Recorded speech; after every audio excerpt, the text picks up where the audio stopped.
Courtney, I know why I've been so anxious lately. Oh, yeah? Why is that? The New York Post told me it was because I'm too woke. Well, acknowledging the fucked up state of the world can do that to a person.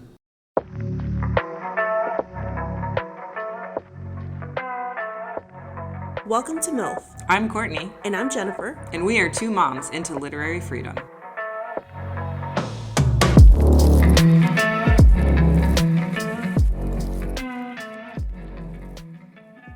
So tell me about this New York Post article. Was it a study? Apparently, yeah, it's a study, and it's just showing that, I guess, we're going through turbulent times, and we're dealing with wars and death and destruction, racism. And we can read all about it with just one single click from our miniature computer that we pick up as soon as we wake up in the morning. And it's, I guess, easier to deny these things are happening or pretend that it's not a bad thing. Yeah, and is that self-care? Is self-care just pretending this shit isn't happening? Because then I just feel guilty because it's I was scrolling, which is a form of self-care. Some people would argue. Right. And then, but the problem with that is I came across this reel of a Palestinian mother who just lost her children. And so, and it's funny that it's called a reel, because it's the first instinct I had as a privileged white woman was oh, this isn't real. Right. Because that's my, that's my defense mechanism. But I know better than that. I know that it is real, And so we joke, but humor can also be a good form of self-preservation. Yeah. I think it's hard. I tune it out a lot too for that reason, just for my mental health. Right. But I know it's there, and I know we have to address it.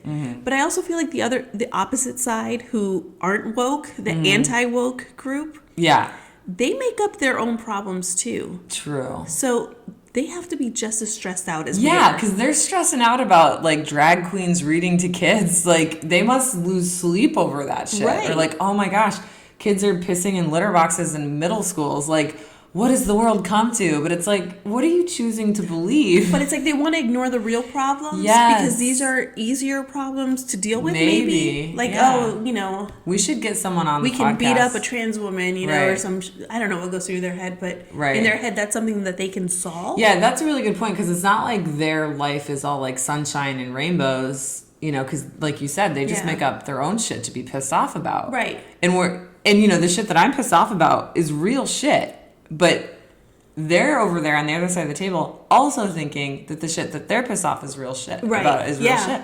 And it's it makes you think, But I think also they have someone that they can consider the bad guy. Yeah. Because I just saw a video of a lady complaining about her daughter not being able to buy a house, and she works 6 days a week, blah, blah, blah. Yeah. And she started off saying it's those that have against the have-nots, right? Mm-hmm. So, okay, started off good, right? Mm-hmm. That makes sense. Mm-hmm. She goes on a rant for 6 minutes about how her daughter works 6 days a week. She had to go back to work 2 days after delivering. Mm-hmm. Her husband has to stay home because they can't afford daycare, blah, blah, blah. Mm-hmm. They bought a house. It was $1,800 a month, but now insurance or something went up, and now they have to pay $2,500 a month. Yeah, that's reality, happening right? to everyone. Yeah.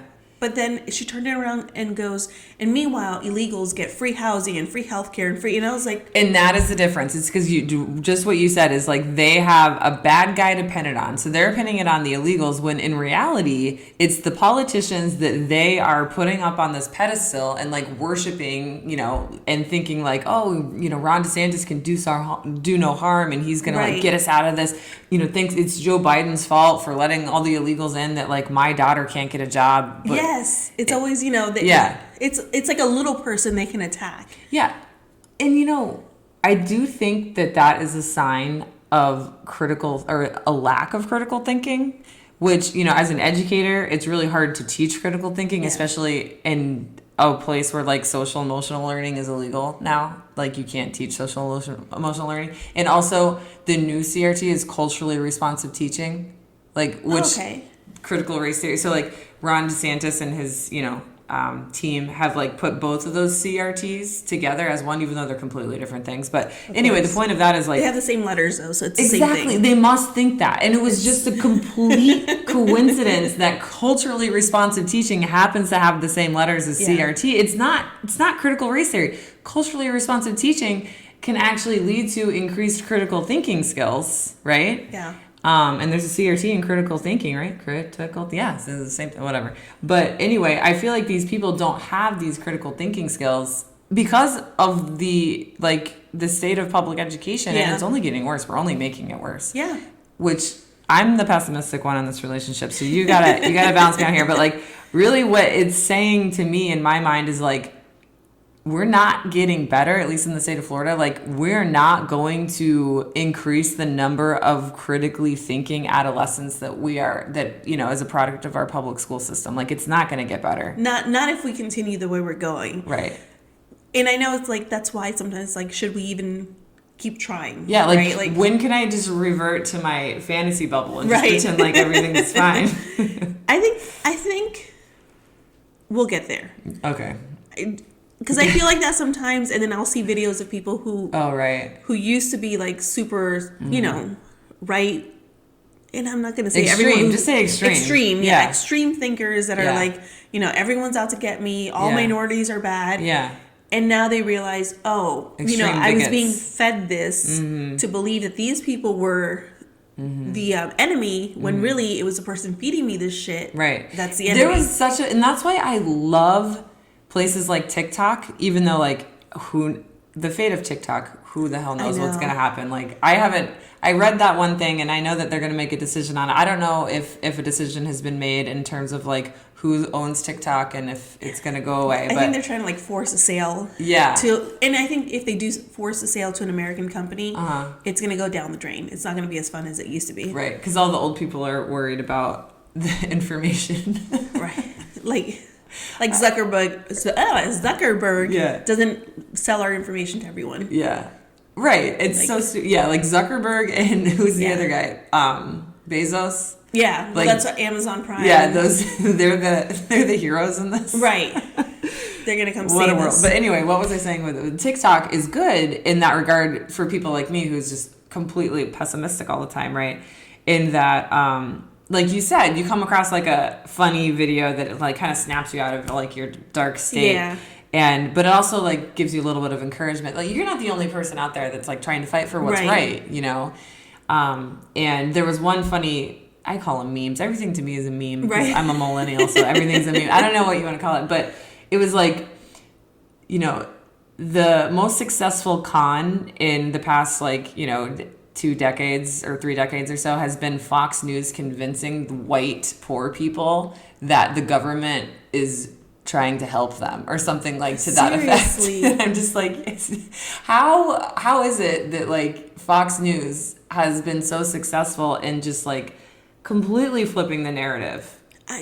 It needs to be studied. I'm sure it is being minimum studied. wage is $7.25, and like here we have these people, these Fox News watching, Bud Light drinking. Nothing against Bud Light, but these beer drinking, rednecks. No, they don't drink Bud Light anymore. Oh, that's true. That's it's too woke. It's too woke. Whatever. I'm making a lot of stereotypes here, but like $7.25 an hour for minimum wage. No health care. The freaking home insurance fiasco that the state of Florida is in right now is just crazy. Like, my mortgage has gone up so much just because of the home insurance. And I'm telling you, this lady was making those connections, right? Yeah, but she was literally making those connections. It's the illegals. Yeah, and then she just went straight, made a sharp right turn, and was like, illegals. So and I was like, they have this idea. I don't know. The illegals come in, or I don't like calling them illegals, undocumented people. But this is what they like to say. Oftentimes illegals. they're asylum seekers. Yeah. Yeah. A good majority of the time. Yeah. Like, why would you risk coming to a country that hates you if you're not an asylum seeker? And you can't just walk in and they hand you a bunch of stuff. I know this. I was married to someone who was here illegally. He couldn't get shit. Right. Anything we did get was because of me, the U.S. citizen, you know? Yeah. So here's it was a voucher for an apartment. Right.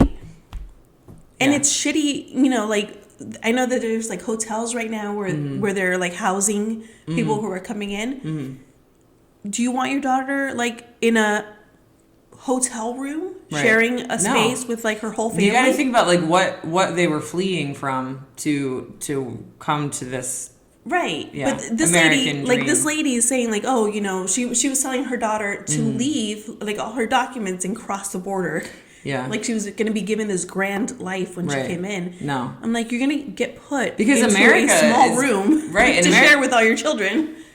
America's put up on this pedestal like as like, this great country where you, like home of the free, land of the brave or whatever. But it's like, I mean, and you can be patriotic, but still think that your country has a long way to go before it becomes like the perfect place on earth, and this is in no way me being anti-America, but like our country has a long way to go. Yeah. But, going back to the New York Post's, like, you're depressed if you're woke, and like with such a stupid headline, it's like it just makes woke sound like a bad thing, which is of course what the media just does, and like media is just at fault for a lot of this bullshit. But it's just the dumbest headline. When I read that, and that's why I saw that post on Instagram that was like obviously if you're going to not lie to yourself about what the fuck is happening in the world today, then and it's kind things are going to be a little anxiety inducing. My brain went right to like, a couple is happily married until one of them finds out the other one's been cheating the whole time. Exactly. While they didn't know, but they were blissful. In many marriages, they pretend like the cheating never happened. Yeah. And I've seen people like that before, and I'm just like, how do you do that? And so now I'm realizing that that's just like a characteristic or a trait about myself. It's neither a strength nor a weakness. Yeah. It's just the thing that I have, where I cannot pretend that something isn't happening. Right. And that's where my resting bitch face comes in. It's just like, I'm sorry, I'm not going to just sit here and be like, hi, and that's why, and I hate it when men are like, smile more, you'd be prettier, and I'm just like, fuck you. But, that's just like my personality. It's just like, I'm sorry, I'm not going to pretend like everything is sunshine and roses when it's not. I'll tell you, and my husband knows this, I will do it now. I used to be the type of person who would say, fuck it, I'm out. Yeah. And now I'm like, why would I leave? If I leave my house right now, I'd have to go get a full-time job, pay all my own bills. Yeah, no, you know what? You know what? I'm staying right where I am. Yeah. Mm-hmm. Good luck getting me out of here. Right. Yeah, and that's a different... I feel like that's different because like you're weighing the pros and the cons and the options there. But if you apply it to like the bigger analogy of like life and stuff, it's like, oh yeah. I mean, and again, I'm not saying this is the right or the wrong way, because like I know a lot of people where it's like they can manage their emotions a lot better than I can, and I'm just like, teach me your ways, because I do feel like I would be a happier person. Yeah.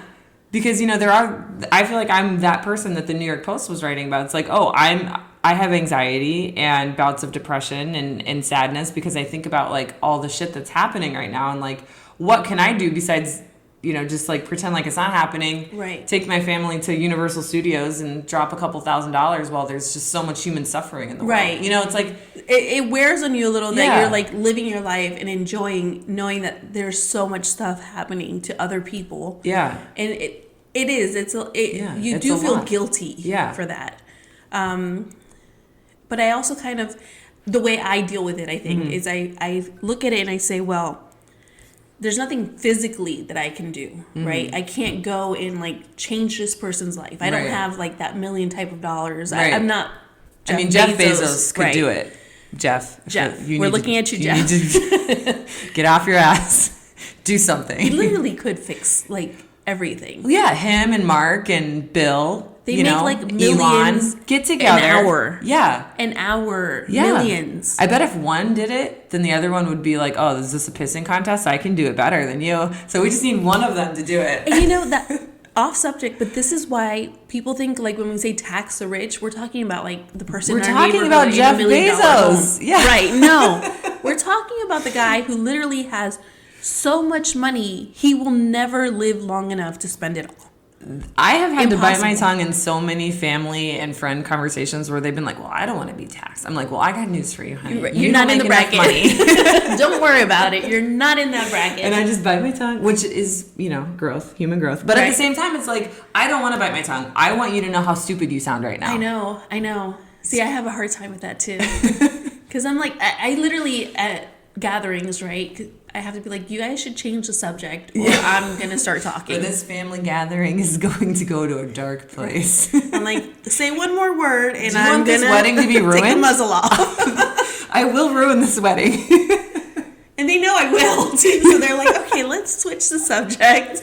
I have a family gathering coming up, and I have a feeling that something between me and my partner, like, we will not keep our mouths shut. I know. So I've had to tell the people that are coming, like, here's the deal. You're coming into our house. Right. You better not bring up X, Y, Z, A, B, C, and, like, the list goes on. These are the subjects we will not be discussing. We will not be discussing politics, religion.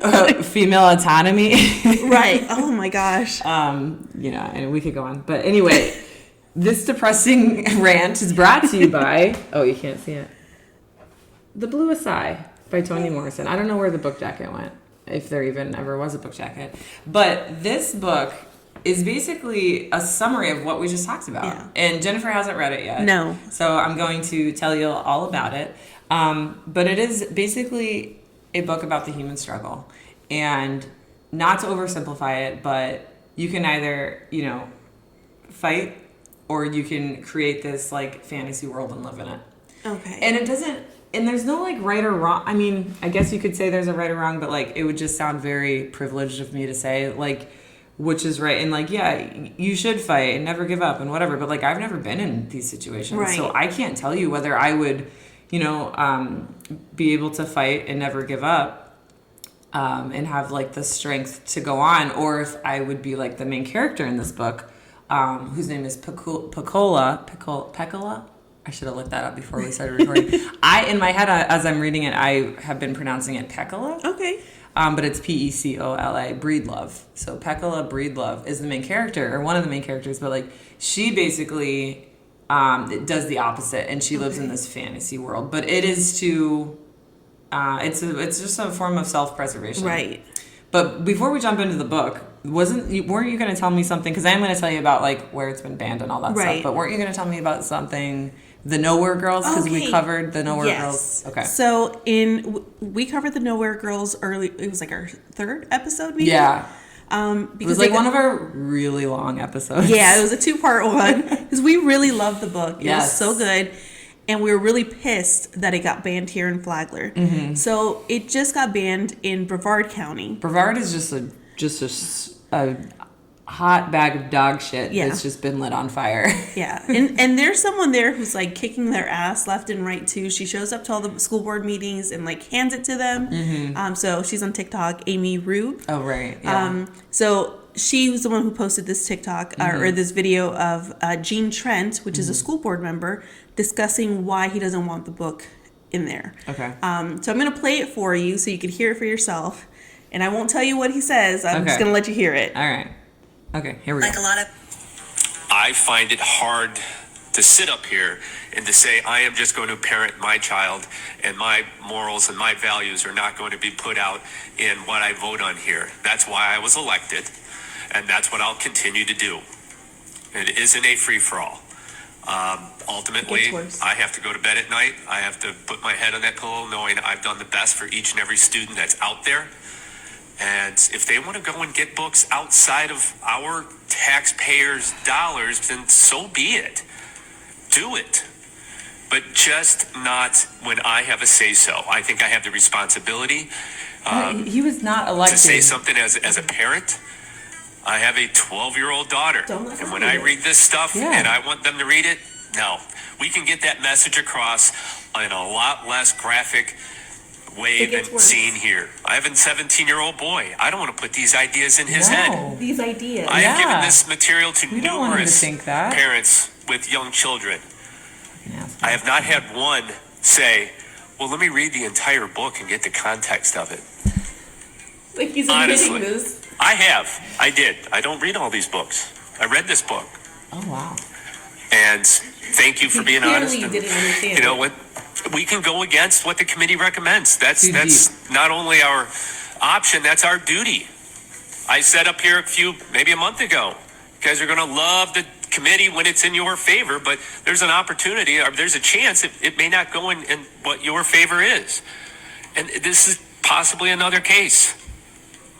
I can't listen to him anymore. Yeah, that's I can't do it anymore. That the was main enough. part. Did you catch where he said he didn't want to put these ideas In his his 17-year-old 17-year-old son's yeah. head? And yeah. So if you haven't read The Nowhere Girls, it's about the rape, gang rape of a girl. It's about I always get this word wrong, machismo? Machismo, yeah. Yeah. Which I can never remember the white person way of saying it, but I like, the machismo because Yeah. it sums it up, but it's about that, right? Yes, yeah. Obviously, it goes in very Sexism. deep. It's sexism. Yeah. But the ideas that his son would get from this book is what? I'm so torn. Are you thinking that he's going to get the idea that Yeah. rape is okay? No, because this book is like a message of like how you should treat women and how you should not treat women. Right. And so any 17-year-old boy that read this book would be like, wow, those guys suck, because it's not glorified. You're not glorifying sexual violence. But the way he says it, I get the impression that he thinks it would put the idea of gang raping a girl. That's how that must be. I mean, that's got to be the only way that he's thinking, which is not how I would have interpreted it. No. Yeah. We didn't interpret it that Yeah. way. Like, to us, it was So is something he that a just kid would read and be like, yeah, Not we don't want to smart be enough these to douchebags. understand this like high school level book. That's where I'm going with it. Because, like, his daughter, sure, 12 might be too young. Sure, don't let her read it. But, like, once you get to be in a high school setting where you're going to parties and there's alcohol involved, like, and you read this book, then this book will pop up in your mind when you're in one of those settings and you're going to be like, I don't want this to happen to me. I'm going to, try and protect myself. Mm-hmm. Or a better example would be like, oh, there's my friend drinking with those guys over there. I'm going to keep an eye on her. That happened in this book that I read. I'm not going to let them take her upstairs. Right. Which is what happened in the book. Yeah, what an asshole. Yeah, And also, like, he wants to... So... I'm trying to be more optimistic here. Okay, I'm trying, but like the amount of popularity that hopefully this book, or attention that this book is getting, I'm hoping that it just makes more people read it. I know that's sort of like maybe a silver lining. It is like a silver lining because I wouldn't have read it had it not been banned. Yeah, but think about all the kids that like now definitely can't read it. Yeah, and here's the thing, like right now, and I keep saying this. Books that have become popular on TikTok or Instagram and that is making kids want to read are now being harder to access. They're now looking at those books and saying, oh, ban these. Mm-hmm. And they're taking them out of the shelf. So then it's just going to create this generation of kids that just like are like, well, you're making it really hard to read. I didn't really want to read in the first place, so I'm not going to like try really hard to read, as opposed to like the opposite, which is like pushing the books towards the kids. Like, here, you want this one? You want this one? You want this one? Oh, I got to warn you about this one. It's got some graphic, information in it. If you don't want to read it, then you don't have to read it. You can read this one instead. That's literally what media specialists and educators do. Right. And they're trying to take that away from us so that and again, this is a conspiracy theory, but I think it's so that the upcoming generations don't have these critical thinking skills to think about how the government wants to oppress certain classes of people. There's so a that reason, the rich get richer. If you haven't heard of the Heritage Foundation, there's a reason that they are funding Moms for Liberty. And they're behind a lot of the funding that Moms for Liberty Can that gets. be in our conspiracy series? Because we're going to have a conspiracy series. Yeah, definitely. So let's make a mental note of that Heritage Foundation will be kind of tied into that conspiracy episode. Yeah. Because I do believe, like, it's weird because obviously some conspiracy theories, like the world is flat, is ridiculous. Right. But we'll talk about it. I don't even think this one's considered a conspiracy. That's what I was going to say. Because they put it on their own website. Once you get so much, once like the facts start like revealing themselves, it's no longer a conspiracy theory. It's just like the fucked up state of the world. I guess a conspiracy theory could be that Moms for Liberty has an alternative agenda. Yeah. The conspiracy there is like, oh, we're trying to protect children. That's what it is. But also the conspiracy with like Republicans is like, oh, we're trying to make the poor people rich, but they're not. No. Because minimum wage is still $7.29 an hour. And anytime anything comes before them where they can help us, like they're home like, insurance. no. Yeah, no. Or, inflation, corporate greed. Yeah. Are we still boycotting Kellogg's? Yes. Or was it Kellogg's? It starts April 1st, but I heard people have already started. Yeah, for sure. So. Okay. Anyway. So don't forget. So I guess we can jump into the book now? Yes. So speaking of bans, this is obviously like one of the most banned book of all time. Like it was banned back before book banning was a thing. Like back before it was cool to ban books. Like we're talking, 90s. It was banned in Maryland, Oregon, New Hampshire. And then in the early 2000s, Colorado, Michigan, Colorado again. Ohio. And then when you start getting into like 2016, when things start to get real hot, it's starting to get taken off the shelves. So like in the 90s, people are like, this is inappropriate, it's controversial, there's bad words in it, whatever, but they're not removed. Right. So, the school board makes the right decision, and they, some places they're removed, some places they're not. So, but obviously the closer you get to 2020, they start to get removed in more places. Yeah. And so the most recent case was in Wasilla, Alaska in 2023. The Bluest was challenged along with 56 other books. And long story short, all 57 books are not available to students. Yeah. 57. And I just cannot believe, like, when I graduated high school, or when I was, in, I don't know, some literature class in like 2003-ish, right? This would have been required reading, right? And I think at one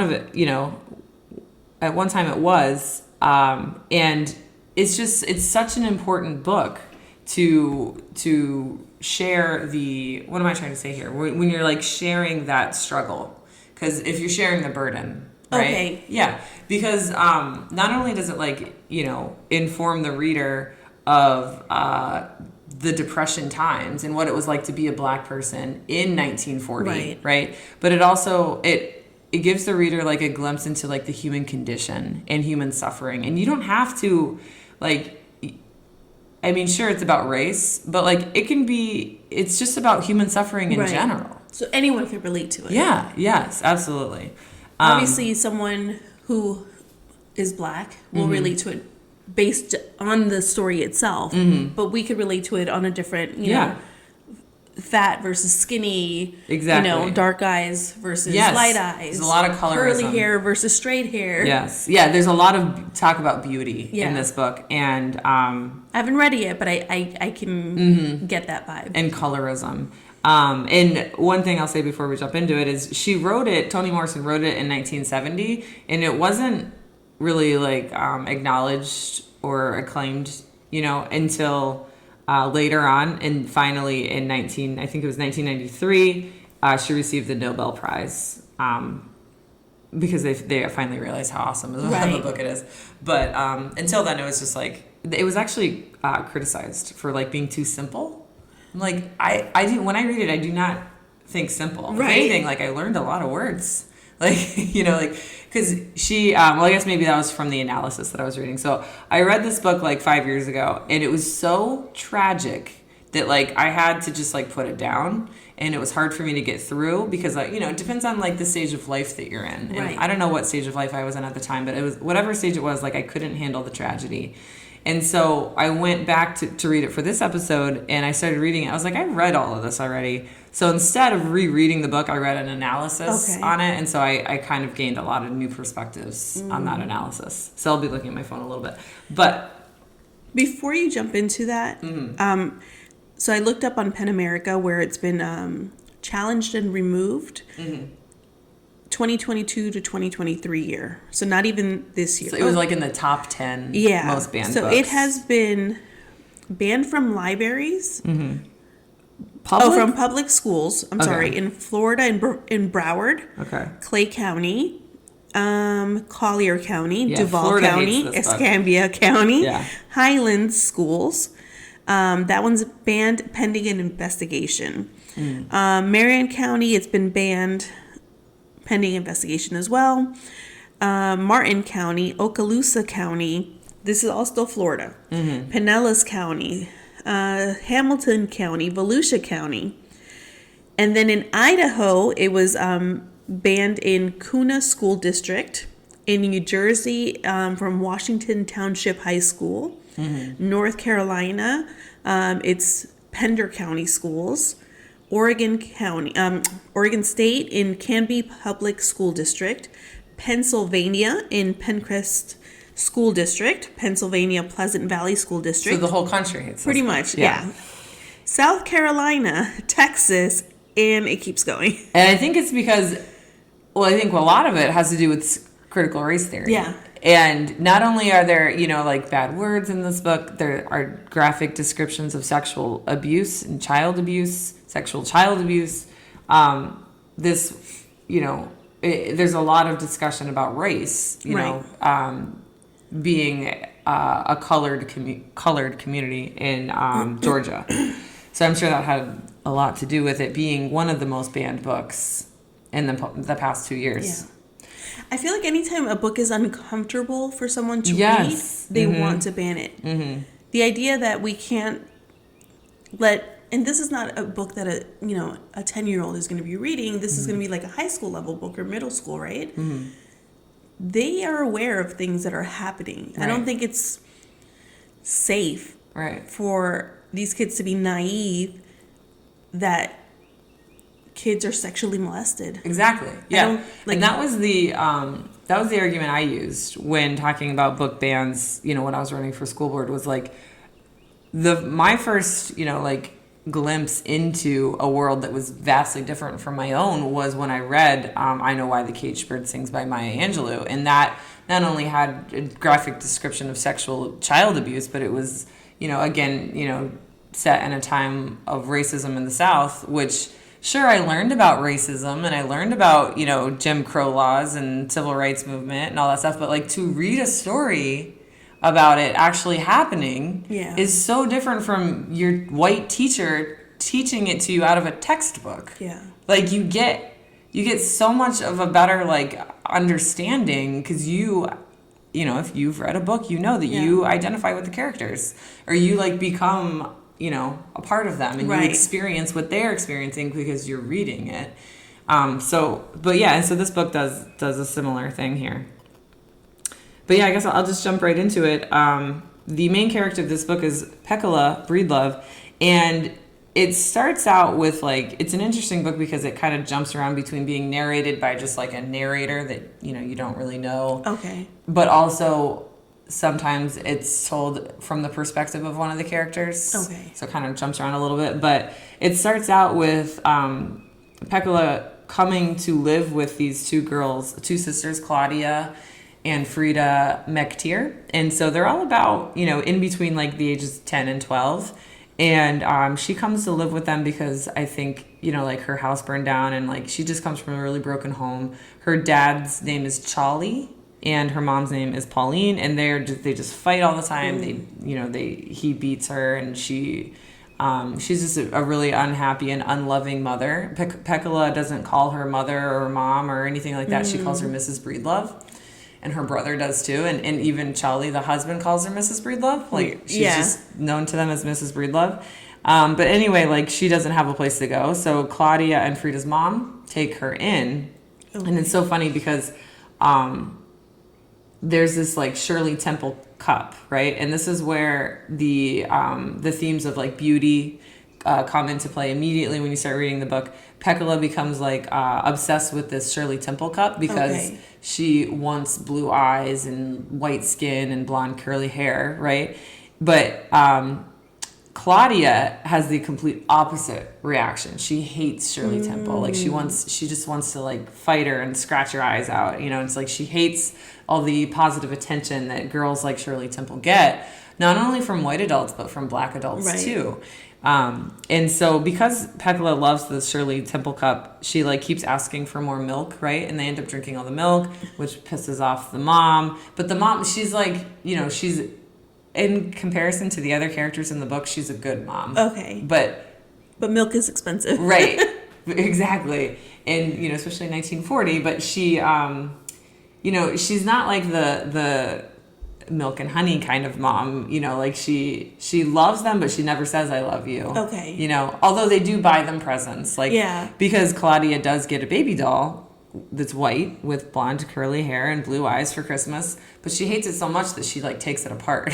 Okay. Because she's the one that doesn't like. Yeah. Okay. Yeah. So there's two main characters. There's Peccola Breedlove, who the story is basically about, but Claudia kind of tells Peccola's story. Okay. Yeah. So Claudia is the 10-year-old sister who she starts to really like Peccola, right? And so, but she makes these these comparisons, why doesn't Peccola stick up for herself? Why is she so weak? And you can see right off the back that Claudia is very different from Peccola.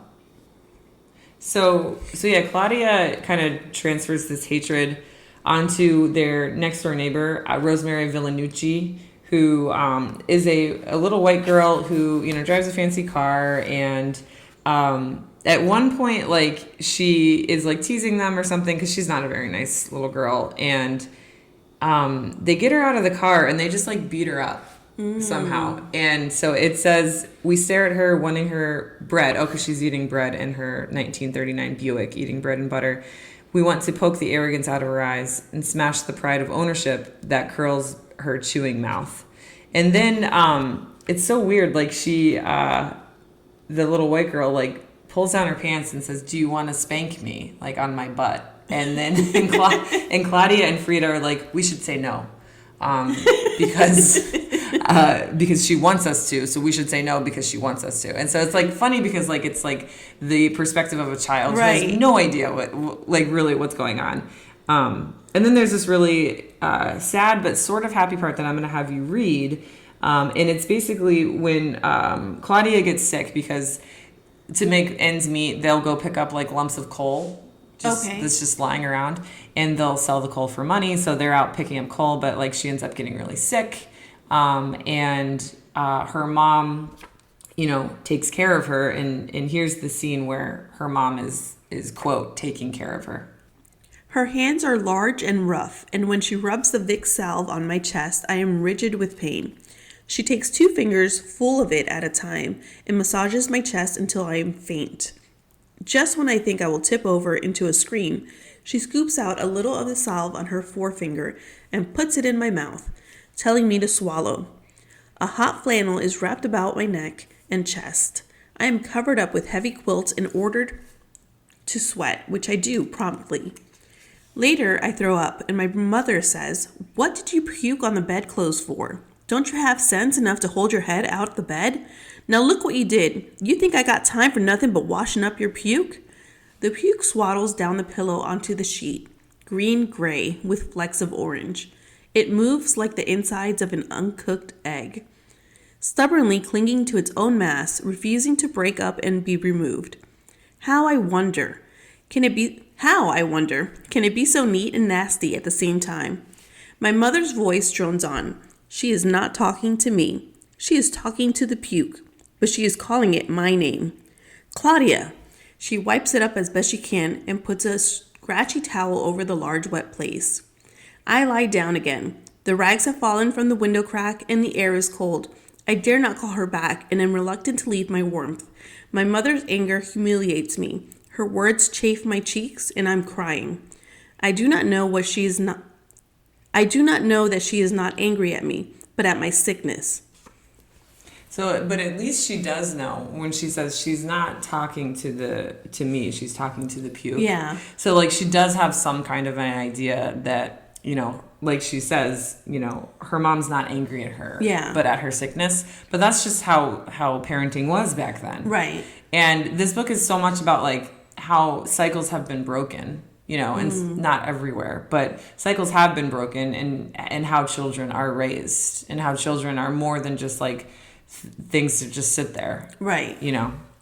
But later on, so Claudia is shivering in bed, after she threw up, which was no surprise because who doesn't throw up After having Vicks. And that's another thing. It's like you only know what you know, and Right. like apparently like that's what you did back then to keep your child from dying, because she doesn't want her child to die. And we still do that. I like cover my kids in Vicks when they're sick. Right, but you don't make I don't them make them eat eat it. Yeah. Right, which is why she puked anyway. But then it goes on that her sister comes in and like stuffs the window so it's not cold anymore. So then you get a glimpse of like the relationship that they have with each other. And honestly, I think this is why Claudia is more tough than Peccola is, or Peccola.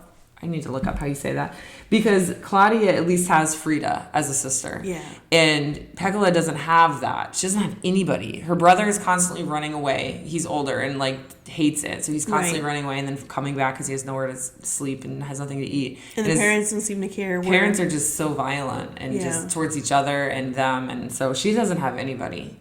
But now she has the Shirley Temple cup, right? And so like that's the first sign where Peccola Breedlove starts to becoming obsessed with whiteness and like wishing that was her life. And if only she had blue eyes, people would treat her differently. Because this picture of this girl in the cup seems to have like a great life. Exactly. Okay. And all the adults say, "Oh, isn't that Shirley Temple so cute?" Even the black adults. And so that can, that pisses off Claudia, but it makes Peccola just want to be her. Right. And so you see these two different reactions. Right.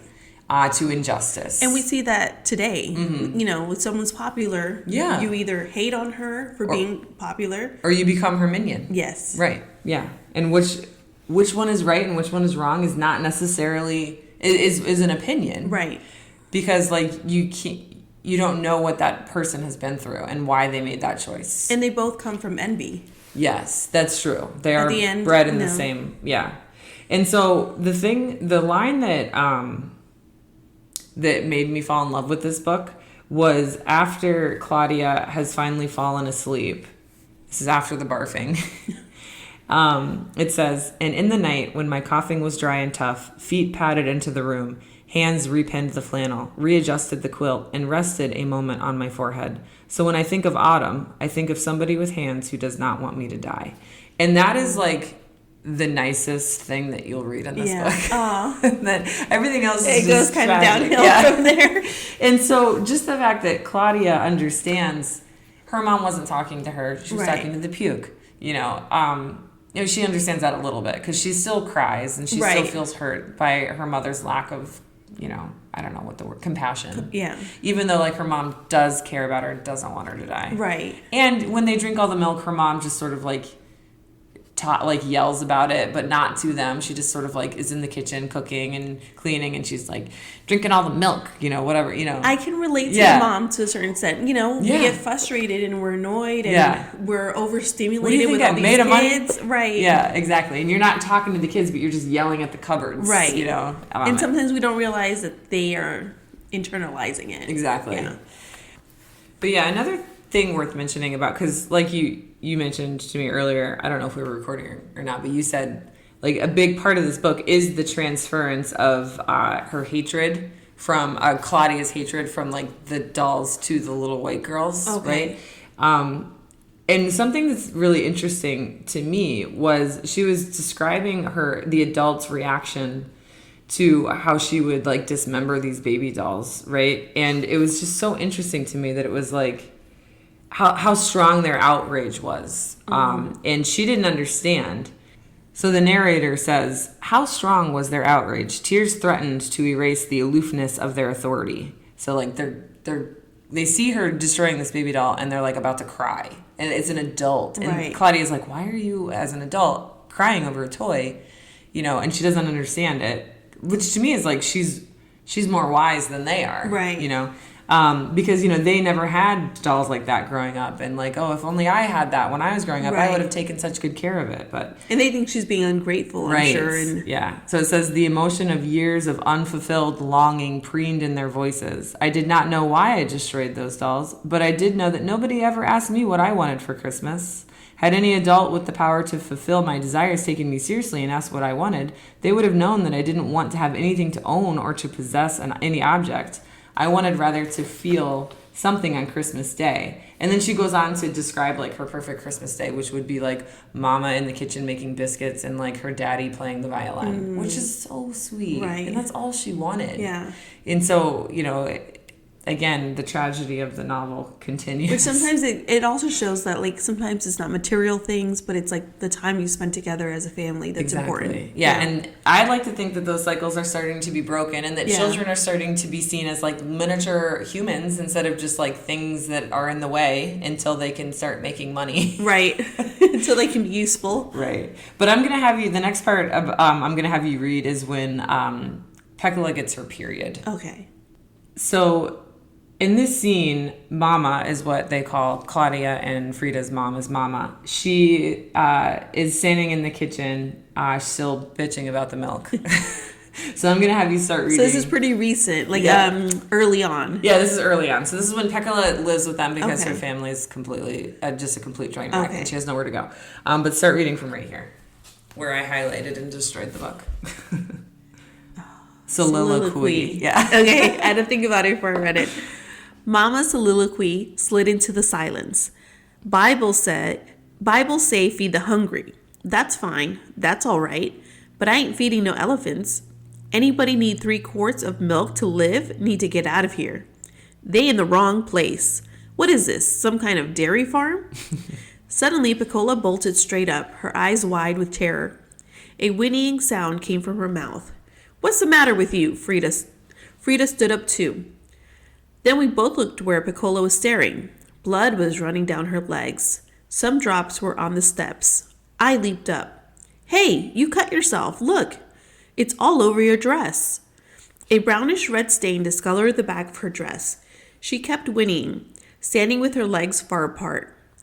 Frida said, Oh, Lordy, I know what that is. What? Peccola's fingers went to her mouth. That's menstruating. What's that? You know. Keep going, or? Well, yeah, what does she say? Because it's so funny, like, their perspectives. Oh, okay. Am I going to die? She asked. No, you won't die. It just means you can have a baby. What? How do you know?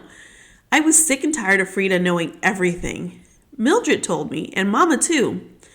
I don't believe it. You don't have to, dummy. Look, wait here. Sit down, Peccola, right here.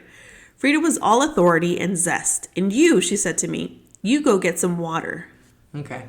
So, yeah, that's like their child's perspective right. of what's happening. And then it later goes on to be a very traumatizing experience for poor Peccola because that annoying white girl, Rosemary Villanucci, or whatever, the neighbor, she sees it and she tells on them. And she's like, your girls are being nasty. And so Mama comes out and she thinks they're like, I don't know what she thinks they're doing, but she thinks they're like looking at each other's private parts, I guess. Oh, okay. See, look, this is context because I saw what you're talking about being nasty in the book looks. Oh, God. As like something that this is the reason why it shouldn't be in schools. Oh, my God. Are you so kidding without me? context. Yeah, she started her period. It didn't sound that horrible, but I was trying to figure out like what was the nasty. Are you guys playing nasty? Yeah. So in my head, I'm like, what were they doing? And whoever did that book look report, I'm sure did not read this whole chapter. Yeah. And even if they did, I mean, I'm sure enough, it says, they're playing nasty, Mrs. McTeer. Yeah. Look, and Claudia hit me because I'd seen them. Mama slammed the window shut and came running out the back door. What you all doing? Oh, playing nasty, huh? Does it go on? No, that's where it stops. Okay. And then the next line is like a couple pages later, and it says pleading eyes and tight testicles. Oh, my God. So just next to each other, I was like, what were they doing? Nothing. Poor Frida was trying to help her friend Peccola, when she started her menstruation. And so all they were doing was trying to help her. And like, of course, they didn't have the courage or faith to tell their mom. Right. But then once she finds out, like she hit... Mama lines them all up. She's like, you're all getting spankings, right? And so she gets to Peccola to give her a spanking, and she sees the blood, and she's like, what is this? And then Frida's like, I tried to tell you. I think it was Claudia who was next in line, and she didn't want to get a spanking or something. So, but then the reaction of Miss McTeer was like, it was nice. It was another nice glimpse in this tragedy of a novel. which was like she pulled their heads to her chest. Oh, okay. And she didn't say sorry, she didn't say I love you, but she said, I didn't know. And then she took Pekala upstairs and put her in a bath and took care of Pekala. Because Pekala doesn't have a mom. Right. She does, but her name's Mrs. Breedlove. But and then Claudia is funny, she's like to her sister Frida, she's like, is she gonna drown her? And it just reminds you about the innocence of these kids. Right. And like you just assume, that these kids are bad and they're playing nasty and like they don't know anything. And they're so innocent. And this is why context matters. Yeah. It's like, so important. you can't just look at this and be like, yeah, this is. It doesn't even matter though. If they were to read the whole book, just like that idiot from Brevard and Nowhere Girls, you could read the whole book and still be a complete moron and not understand still be the value. fixated. It got a fucking Nobel Prize, but there's still no value in it. Right. And you have to be over 18 to read it. So. Yeah, they're so fixated on anything sexual that happens in the book. Mm-hmm. They can't get past that to see like the actual story there. And so the chapter ends with them all in bed and they all share a bed together, and it's so cute because like they're the three little amigos that like help each other and love each other in just such a cruel, hateful world. And so Pekala says, "Is it true that I can have a baby now?" "Sure," said Frida drowsily. "Sure you can.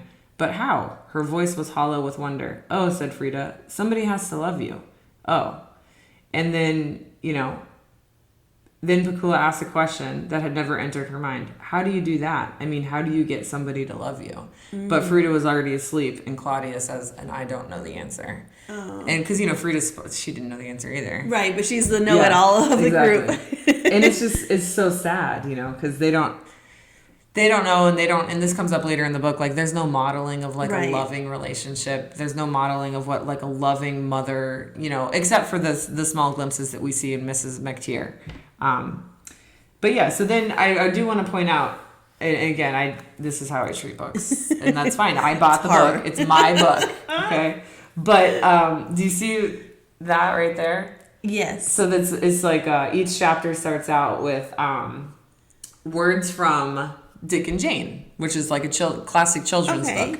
So here is the house. It is green and white. It has a red door. It is very pretty. It is very pretty. It is very pretty. So I think that Toni Morrison does this to sort of like to point out that like children's books are a fantasy world, right? In which children escape to. Well, yeah, children are happy and cared for, and all they do is have fun, and they have no worries in the world, right? When really that is just not the case, right? But if you read Dick and Jane, then you think, like, oh, this is a little girl who just wants to find someone to play with. Like, that's what the story is about. But anyway, Toni Morrison uses each chapter to sort of, she like takes a line about, like, for example, there's like one chapter about a cat, and then she takes the line out of the story about how the little girl, I guess her name is Jane, I don't know, Jane is like asking the cat if she wants to play, like, do you want to play with me? And then the whole chapter is about a cat. Oh, okay. And so I'll get to that chapter, but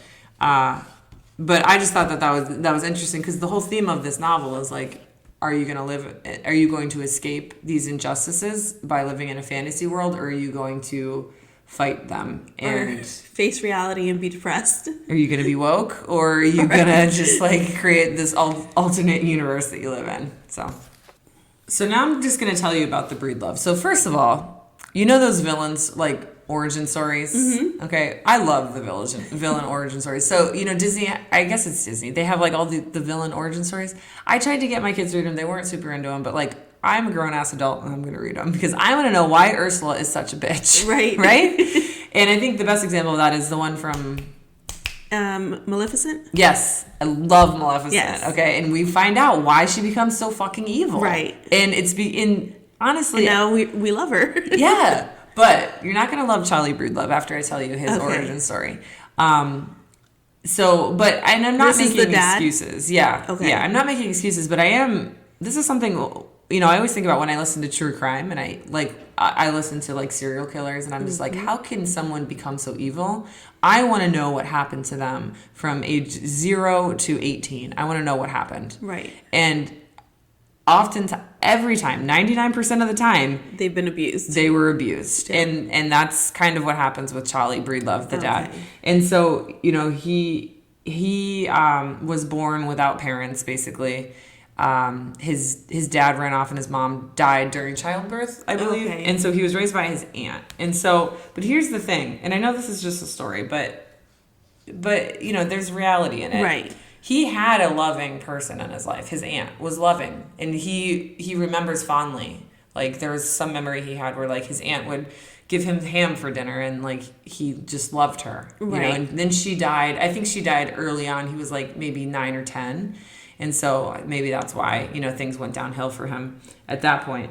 But, he kind of started out as, like, not a terrible person. Basically, I think, the point of no return for him was he met this girl, Darlene, and I think he was about 14. And so they were, in love, quote, in love. Right. And they were messing around in the bushes, and they weren't having sex. And, the book describes it as like they were kissing and whatever. And then 2 white hunters happened upon them. And he starts to, like, pull up his pants because, like, he got caught. And, like, he wasn't, like, doing anything bad to Darlene. It was just 2 teenagers having a consensual relations, right? And so the hunters make sport of Charlie Breedlove. And so Jennifer is going to read the scene where he gets caught by the 2 white hunters. He jerked around. There stood 2 white men, one with a spirit lamp, the other with a flashlight. There was no mistake about their being white. He could smell it. Charlie jumped, trying to kneel, stand, and get his pants up all in one motion. The men had long guns. He. The snicker was a long, asthmatic cough. The other raced the flashlight all over Charlie and Darlene. Get on with it, N-word, said the flashlight one. Sir, said Charlie, trying to find a buttonhole. I said, get on with it and make it good, N-word. Make it good. There was no place for Charlie's eyes to go. They slid about furtively, searching for shelter, while his body remained paralyzed. The flashlight man lifted his gun down from his shoulder, and Charlie heard the clop of metal. He dropped back to his knees. Darlene had her head averted, her eyes staring out of the lamplight into the surrounding darkness and looking almost unconcerned, as though they had no part in the drama taking place around them. With a violence born of total helplessness, he pulled her dress up, lowered his trousers and underwear. He. Darlene put her hands over her face as Charlie began to simulate what had gone on before. He could do no more than make believe. The flashlight made a moon on his behind. He. Come on, coon, faster. You ain't doing nothing for her. He. Charlie moved faster, looking at Darlene. He hated her. He almost wished he could do it, hard, long, and painfully. He hated her so much. The flashlight warmed its way into his guts and turned the sweet taste of muscadine into rotten, fetid bile. He stared at Darlene's hands covering her face in the moon and lamplight. They looked like baby claws. He. Some dogs howled. That's them. I know, that's old Honey. Yep, said the spirit lamp. Come on. The flashlight turned away and one of them whistled to Honey. Wait, said the spirit lamp. The coon ain't come yet. Well, he have to come on his own time. Good luck, coon baby. They crushed the pine needles underfoot. Charlie could hear them whistling for a long time, and then the dogs answered, no longer a howl, but warm, excited yelps of recognition. Charlie raised himself and in silence buttoned his trousers. So yeah, basically the hunters got bored and left, and the entire time Charlie was pretending to do it. Okay. Because, obviously that's a terrible situation Right. to be in. And so what's interesting is he was pretending to have sex with Darlene, didn't have sex with Darlene, but thought he had gotten Darlene pregnant. Oh, the ignorance of... Right. And so the story goes on to him being concerned that, he got this girl pregnant. And what's also interesting is how much he hated her. Yeah. And so he had to transfer his hatred and shame from the white hunters to her. Right. Because, and that, again, that's another theme in this book. It's like, because of the injustices that all of these characters are facing, he has to...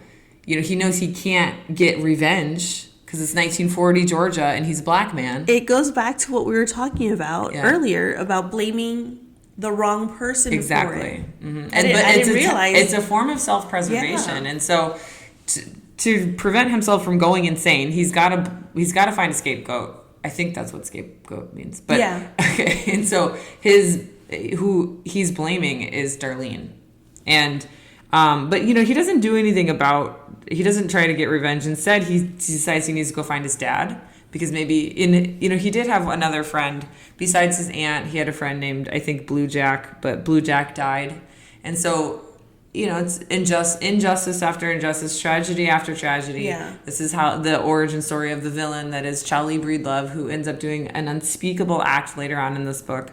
But he tries to find his dad, and he ends up finding his dad, but he doesn't remember his mom's name, so he can't be like, "Hey, I'm your son. Wow. My mom was." So he just gets mistaken for like some messenger, and like his dad sends him away, and so then Charlie goes and sits, by a river and just starts to cry, and he feels sorry for himself. And then there's just like a small sliver of hope in the book where you think, even though what happened the whole time, I haven't told you what happens. Mm-hmm. You might have an idea, right? But listeners have no idea what really happens at the end of this book. But when you read the beginning of the book, you're told what happens at the end, and it's just a huge tragedy. Okay.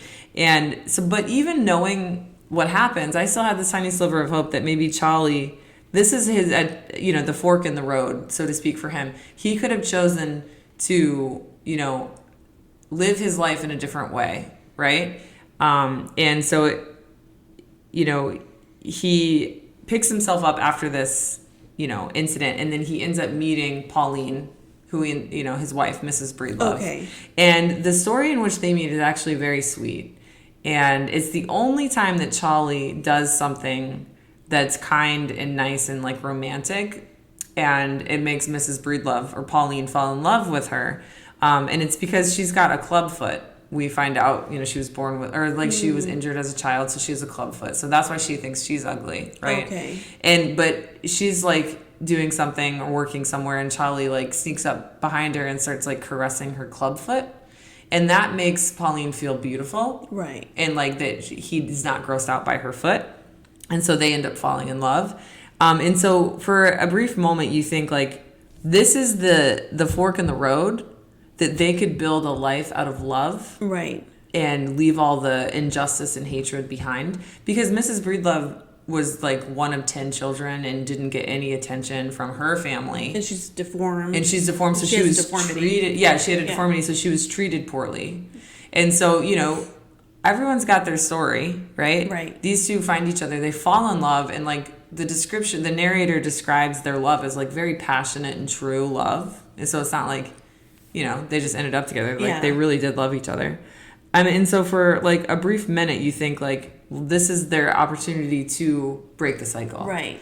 But they can't break the cycle because they were never shown what it's like to be loving parents, or they were never shown what it's like to be in a loving relationship.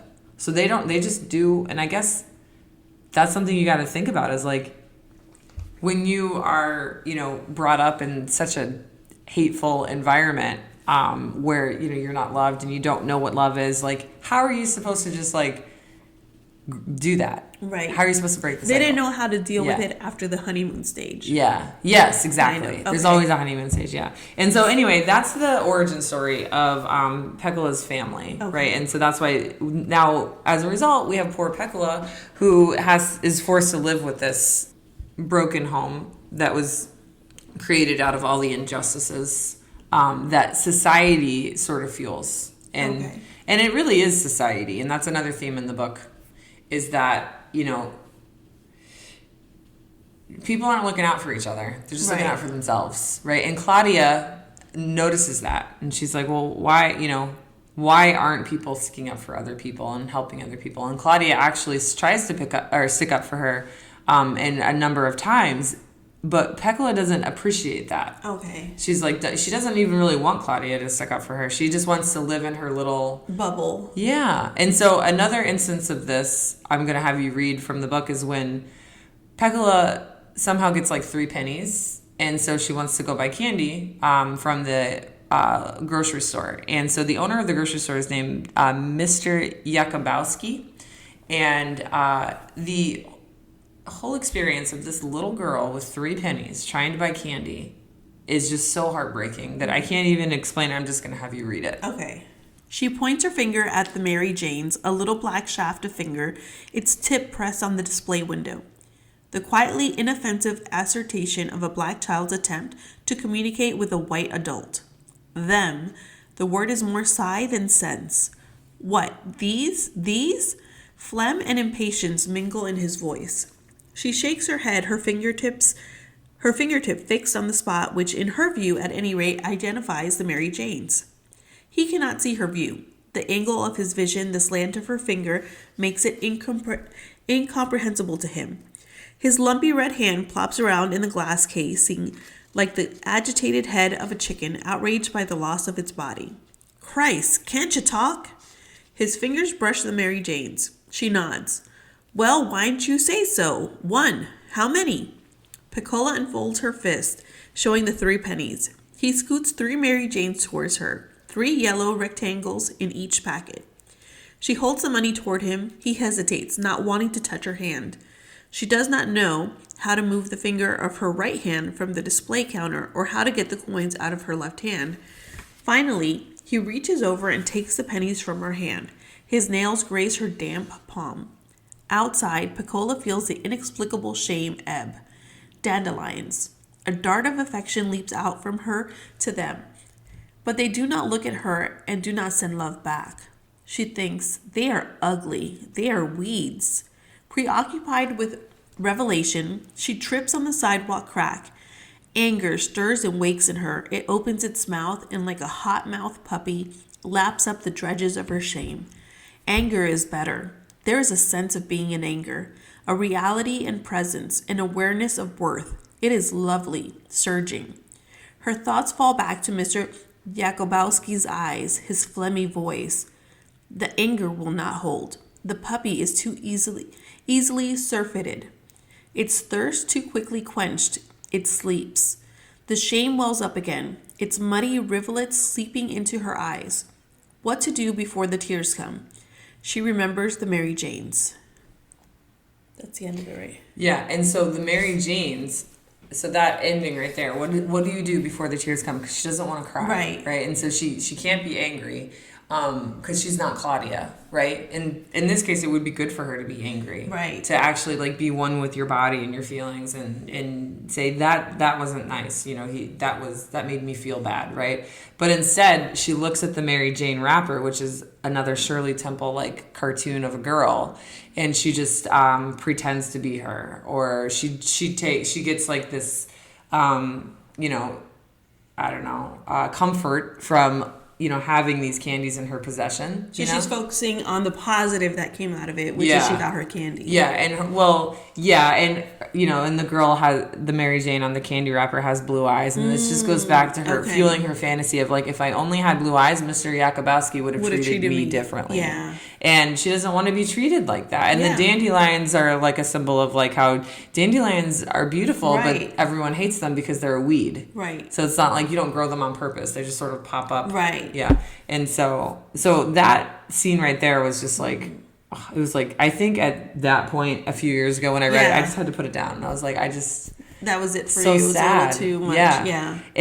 But I got up to the point in the book where, because I wanted to tell you about Charlie Breedlove and her mom, Mrs. Breedlove, and all that.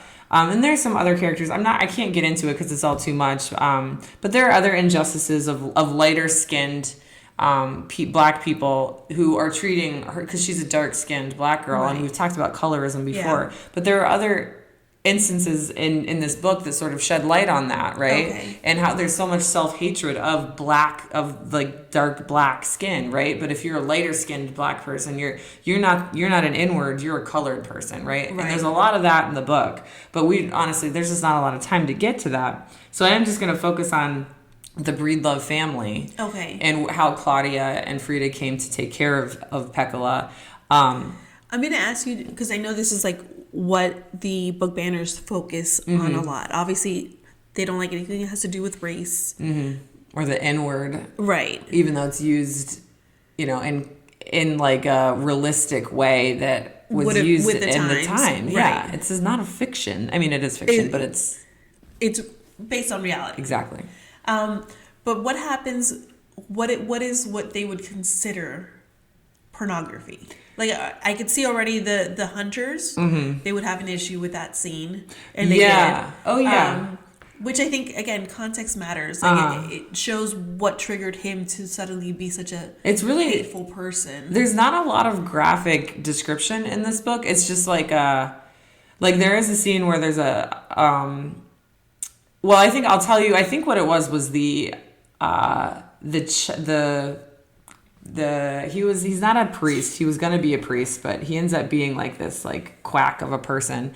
And he writes a letter to God, and he talks about, he's so mad at God. He's like, why did you make me a child molester? Why did you make me lust after, little girls? And so it gets a little graphic there because he describes the body of little girls as like not quite ripe strawberry breasts kind of thing. So it's like very unsettling to read because it's like it paints a vivid picture of like this, the thoughts of a black man like lusting after like young white little girls. Okay.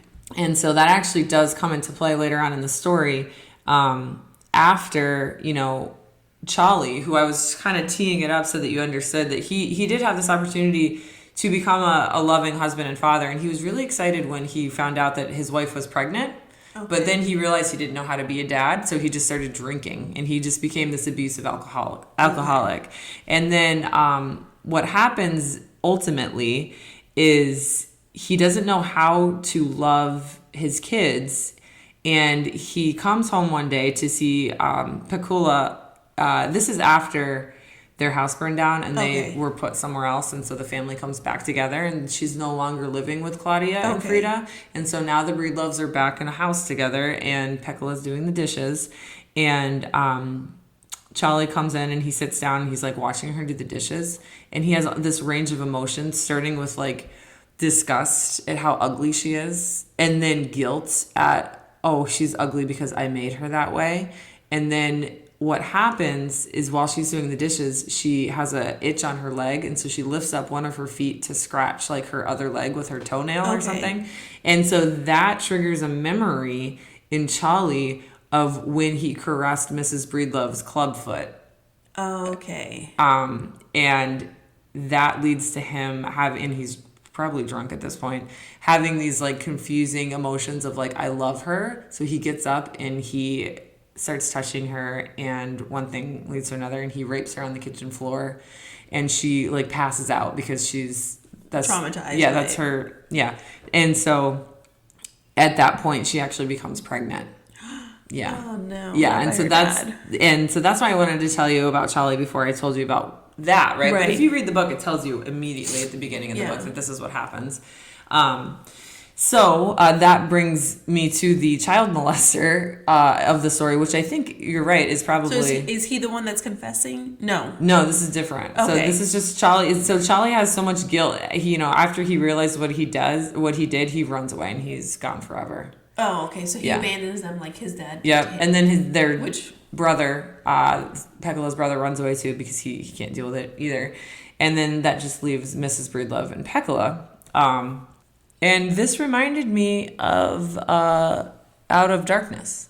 Oh, yes. Remember, he does the same thing. He sees her, and it's his stepdaughter. Right. But he's drunk, and he's sitting at the kitchen table, and she's washing dishes. Yes. And she reminds him of her dead mother, and he rapes her. Yeah. It's the same situation. And he was abused as a child in that book as well. But anyway. A lot of similarities. You're right. I thought, yeah, I wonder, because this book came out in the 70s, so I wonder, I don't know. Anyway, so then Pecula wakes up, and she wakes, because she remembers she passed out, she wakes up to her mother wrapping her in a quilt on the kitchen floor. So another glimmer of, slight glimmer of compassion there. But, Mrs. Breedlove actually works as a maid for a white family, and there's another little white girl with blue eyes. And she calls Mrs. Breedlove Polly.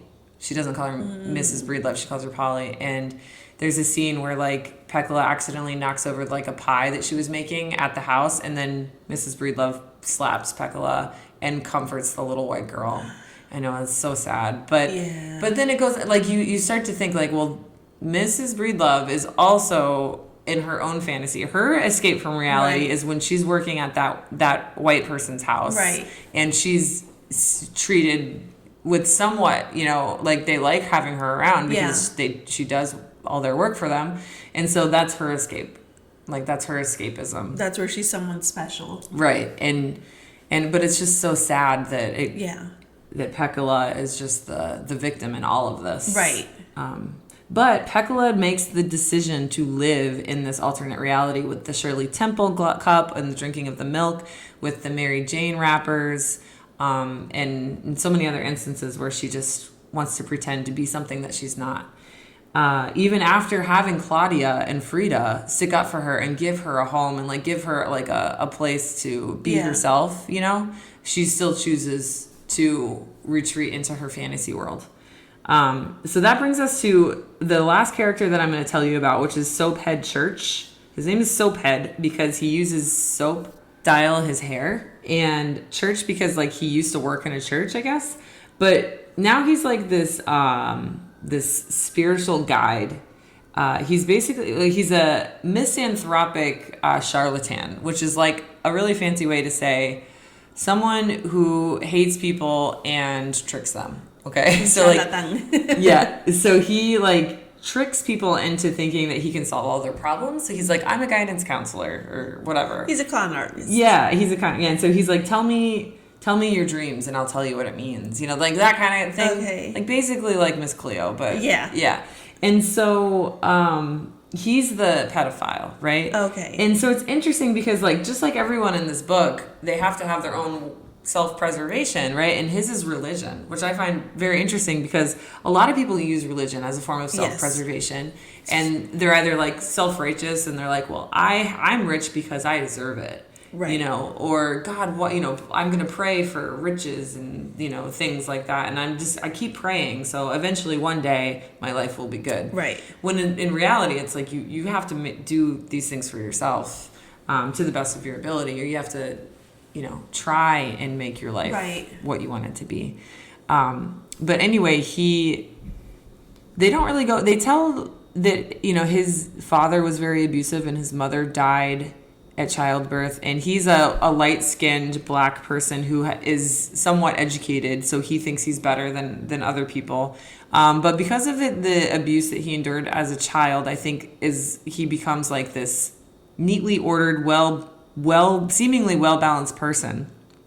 But he's got rare, keen sexual cravings towards little girls because they're so clean.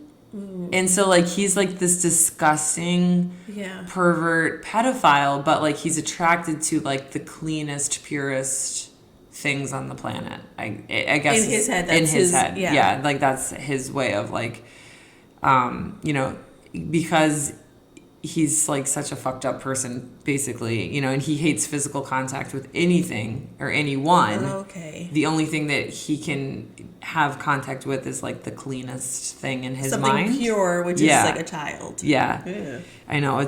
And I think that's probably, you know, the descriptions of his lust towards that is probably the pornographic material that Moms for Liberty is claiming that it's pornographic. But if you read this book, and again, we've had this conversation so many times, the definition of pornography is to elicit sexual desire and feelings, right? If you're a pedophile and you're reading this book, it might be pornographic. Right.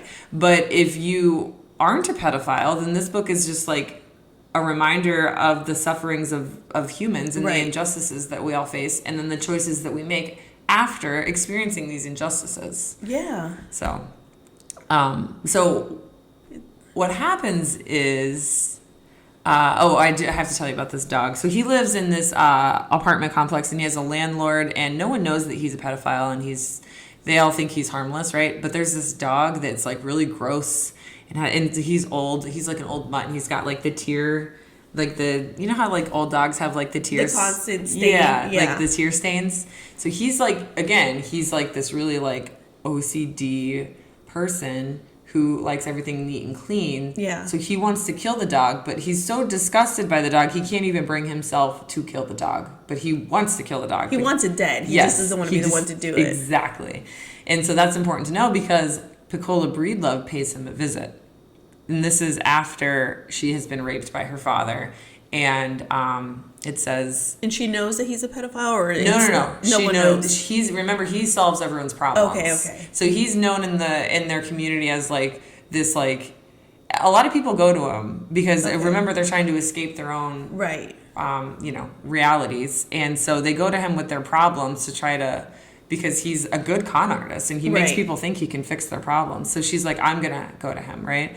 And so it says, she shows up with a little protruding pot of tummy, because she's pregnant, right? And so she thinks that he can help her. And she says she can't go to school no more. So at this point, she hasn't been going to school because the rumors are true and she's pregnant. And of course, I'm sure they're calling her a slut and yes, all kinds of things. Yeah. And actually, I wasn't going to bring that part up because there is so much to cover in this book. But one of the adults suggests like that she should be partly to blame for her father raping her. Yeah.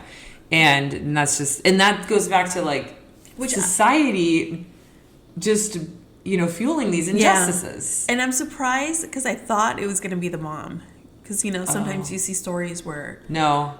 I think the mom knows. And the mom they live together. Yeah. And so she, quote, takes care of her. But she's also taking care of the little white girl who calls her Polly down the road. Right. But Pecola doesn't call her mom. She calls her Mrs. Breedlove. So that goes to show she's not, the greatest mother. But anyway, what do you think she asks Soaphead for?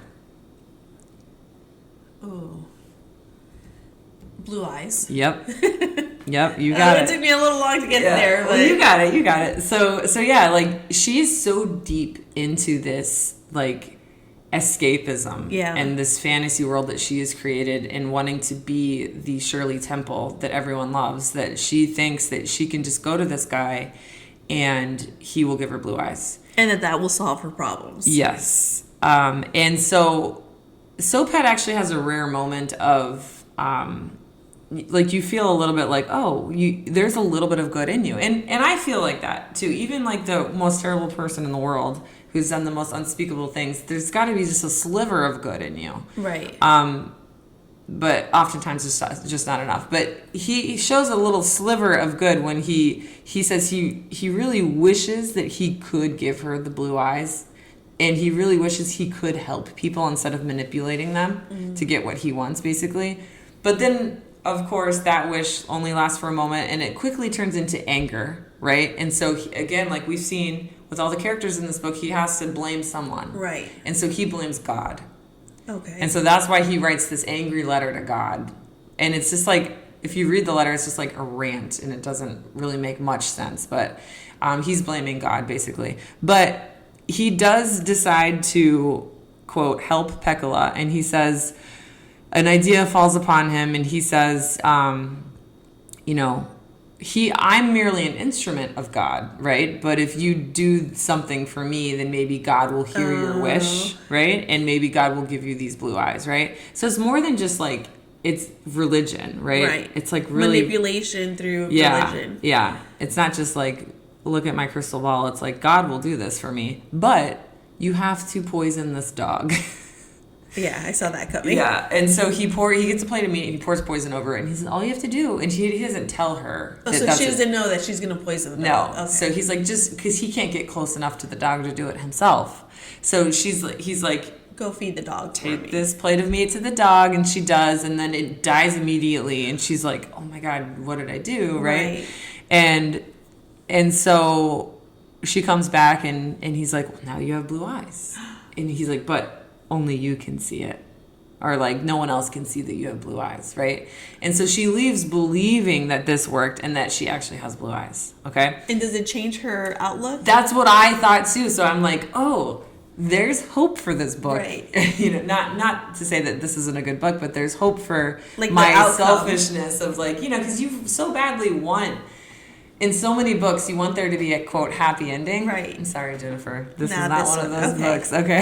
This is a real story. Just like Out of Darkness. Right. I wonder if I'm sure the author of Out of Darkness has read this book. Oh, probably. And I'm not saying nothing was ripped off, but there are similarities. Yeah. And I think they're very good similarities. Right. But anyway, she does not take this as like I'm going to be a confident person now and I'm going to make something of my life and not stop, and not, or stop saying how ugly I am, which is what she did, her entire life. But instead, she just kind of goes crazy and invents an imaginary friend who can see her blue eyes. Okay. And so she needs that validation. Yeah. So okay. And so she talks to this imaginary friend and she's just like, don't worry about them. They're just jealous because I have the most beautiful blue eyes. And so she just talks about her blue eyes. Yeah. Instead of being like, well, I know I don't really have blue eyes, but I'm going to pretend like I do. She's like, hey, do you see how beautiful they are? Like, aren't they awesome?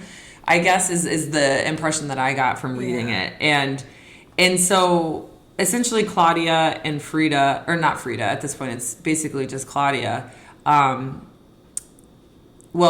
they find out that she was raped by her father and they want to help, right? So they had gotten these seeds in the mail and they were going to sell them to save up enough money to buy a bicycle. So again, Claudia and Frida have the best childhood out of everyone that we've seen in the book. And even then, it's not great. Right?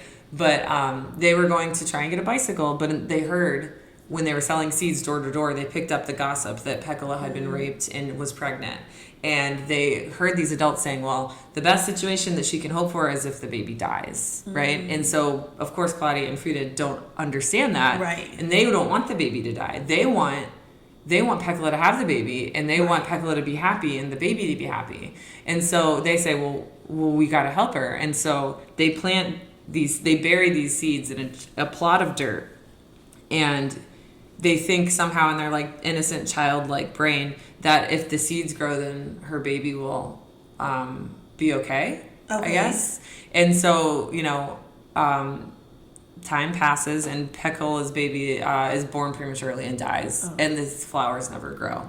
And so it switches to Claudia as the narrator, and she's an adult, and she's saying, at the time we blamed each other, like Frida blamed me, I blamed Claudia because the flowers didn't grow. And then later on we blamed ourselves, and now I blame society, essentially. Right. And it's like, and then she goes on to say something to the effect of like some flowers are just not meant to grow here, or something something to that effect, where it's like Pekala just couldn't make it. Right. She wasn't that type of flower, that she wasn't tough enough to make it. Does she pass away when the baby's born too, or no? No. Oh, okay. So she just lives. So after the baby is born, she's lives with her mom, but she just is seen sort of like walking around town, talking to her imaginary friend, rummaging through garbage, and doesn't go to school. People think she's just crazy. And adults, she's still a child at this point. Like she's 13 or 12 or whatever after the baby has died, and adults just don't look at her anymore. And that goes back to what I was saying, when something comes across our phone, right? And you just put it down. Right. It's not much different. It's that's their form of self-preservation. Right. That's my form of self-preservation at times too. Yeah. I see that. Okay. Yeah. So that's pretty much, there's a lot more to the book. Like there are a few characters I skipped over. We didn't spoil anything. Yeah. I still have a lot that I can read and be I didn't see this. Mm-hmm. Okay. Yeah, there's a lot of characters that I didn't tell you about because we're already at an hour and a half. Yeah. But yeah, it is a very sad book. Right. But you walk away from it with lots of new perspectives, and also, like we said before, you got to share the burden. Right. And by doing it on this podcast, and maybe there's someone out there that like doesn't A, have the time to read the book, or is like me, B, can't bring themselves to read such a tragedy. But you can listen to it in the car, maybe. Right. And you're still sort of gaining those perspectives, right? And you're sharing the burden. And the thing is, too, you can't just read what the other side is putting out because it's out of context, and we saw that. Yeah. If you look at just what they're putting out, you're going to have a completely different idea of this book. Yeah, like this book is just about girls who do nasty things to each other, like, which was one line in the entire book, and it wasn't even... Right. Yeah. I mean, they rate this book a 4 out of 5. Oh, really? So that's like pretty high up there. Yeah. I think Out of Darkness was a 5. And it's not that graphic. So let's compare it to Out of Darkness, because that was a 5 for sure.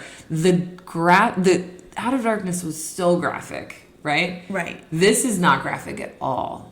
And I'm not saying that, like, this is better than Out of Darkness because it's not as graphic, but I'm just saying, like, you know, this is an example of a book that can really make you think and elicit really deep conversations with students about a number of different things. You know, colorism, racism, classism, abuse, you know, self-preservation, you know, like all kind, like how do you deal with trauma and tragedy when it happens to you?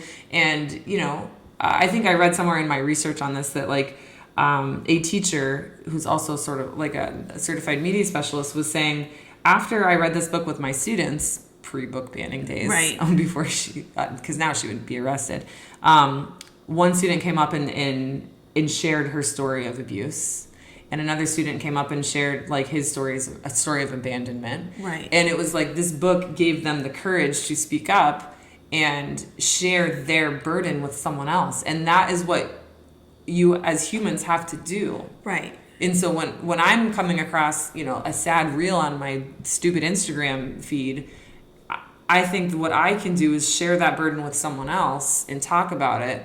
And that's really all you can do. And that's similar to reading a book and talking about it and sharing it, especially as an adolescent. And, like, we get that it could trigger someone, right? Like, someone who has had a similar experience, it might be triggering to them. Right. So we're not saying it has to be read by everybody. Right. We're saying let them decide whether it's too much for them to read or not. In pre-book banning days, as a teacher, I know this for a fact, like, we would have reading lists and we would send home letters to parents and say, hey, this is on our reading list for this year. If you don't want your child reading this, let me know and we'll figure it out. Right. Because, like, we'll say, like, it's, you know, this, like, I Know Why the Caged Bird Sings, for example, has a brief description of sexual child abuse. If you don't want your 17-year-old junior reading this, fine, we will do something else. It's not like we're not forcing even, I will say it's 16 and 17-year-olds. Right. We're not forcing them to read it. Right. So. And that's the thing. We've always had these options. Mm-hmm. Always. Yeah. It's not like Moms for Liberty is, like, changing the world and protecting, you know, one 17-year-old at a time. Like, that's not. No. Yeah. It's so stupid. That's how they want to play it. Like, we're protecting children. No, you're not. You're deciding for us what's okay. Mm-hmm. So, yeah. On that note, wait, should we talk about our upcoming series, Strong Women Behind Powerful Men? What's it called? Revealing. Exposing. Strong women. Exposing powerful men. We are going to release the first episode soon, so be on the lookout for that. Yeah, right? Friday, right? Yeah. We're shooting for Friday. Okay, so we'll release it on Friday, and do we want to say who it is? Do we decide on the first strong woman that we're going to E. Jean Carroll, right? Okay, yeah. I didn't know if it was her. I'm saying her name right? E. Jean Carroll. You might know her as the woman who recently won a bunch of money, rightfully so, from Republican presidential nominee Donald J. Trump. Yes. Yeah. So we will be talking about E. Jean Carroll's story on Friday, and you can listen to that by becoming a MILF ally, and the link will be in our show notes. Yes. Anything else? Don't ban bigots. No, wait, ban bigots. We want to ban the bigots. Don't ban books. Ban the bigots. This episode has been engineered and mixed by your hosts, Jennifer Mendoza and Courtney Green. Thanks for listening, and be sure to follow us at MILF for Books, that's MILF, the number 4, Books, on TikTok, Instagram, Threads, and X or Twitter or whatever you want to call it. And don't forget to help the show by rating us wherever you get your podcasts.